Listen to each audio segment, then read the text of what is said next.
कर्नाटक चुनाव को लेकर लगातार अलग अलग एजेंसियों और चैनल्स के सर्वे सामने आ रहे हैं और अब तो कर्नाटक चुनाव में बजरंग दल का मुद्दा भी हावी हो गया है।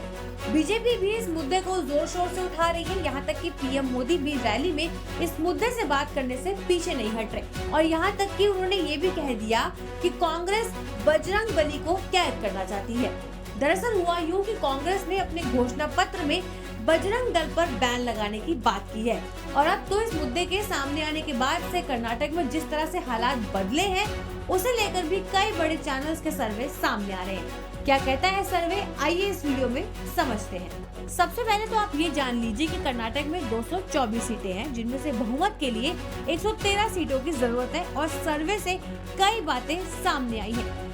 अप्रैल के आखिरी सप्ताह में जो माहौल कांग्रेस के पक्ष में था वो 2 मई को कांग्रेस के घोषणा पत्र जारी होने के बाद अब बीजेपी के पक्ष में चीजें होती हुई दिखाई दे रही है।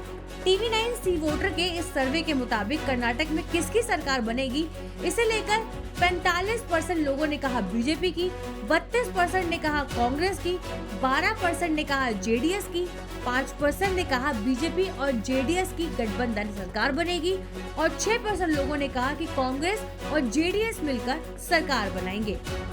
इसके अलावा कर्नाटक में किसको कितनी सीटें मिलेंगी इसे लेकर भी TV9 सी वोटर के सर्वे के मुताबिक बीजेपी को 105 से 110 सीटें, कांग्रेस को 90 से 97 सीटें, जेडीएस को 19 से 12 सीटें और अन्य के खाते में 0 से 5 सीटें।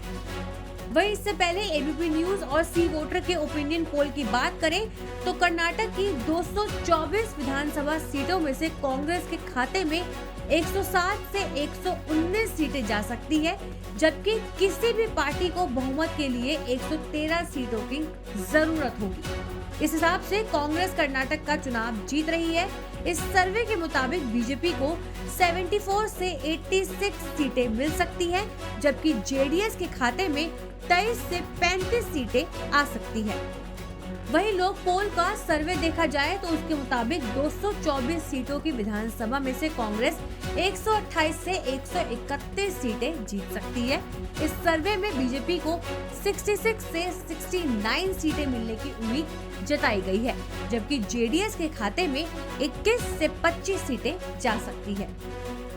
कन्नड़ मीडिया आउटलेट एडिना के प्री पोल में कांग्रेस बम्पर सीटों से जीत रही है। इसमें कांग्रेस को 132 से 140 सीटें मिलने का अनुमान लगाया गया है, जबकि बीजेपी को 57 से 65 सीटें मिलती हुई दिखाई गई हैं। इस सर्वे के मुताबिक जेडीएस 19 से 25 सीटें जीत सकती है। कुछ ताजा सर्वे तो ये कह रहे हैं कि कांग्रेस जीत रही है, लेकिन न्यूज 18 कन्नड़ के ताजा सर्वे में कांग्रेस को झटका लगता हुआ दिखाई दे रहा है। इस सर्वे के मुताबिक बीजेपी को 105 सीटें जीतते हुए दिखाया गया है, कांग्रेस को 87 और जेडीएस के खाते में 32 सीटें जाने का अनुमान है। अब अगर इन पोल्स का एवरेज निकाला जाए तो कांग्रेस के खाते में 112 से 118 सीटें आ रही है, जबकि बीजेपी के खाते में 76 से 82 सीटें आ रही है। इसके अलावा पोल ऑफ पोल्स के हिसाब से जेडीएस के खाते में 23 से 28 सीटें जा सकती हैं।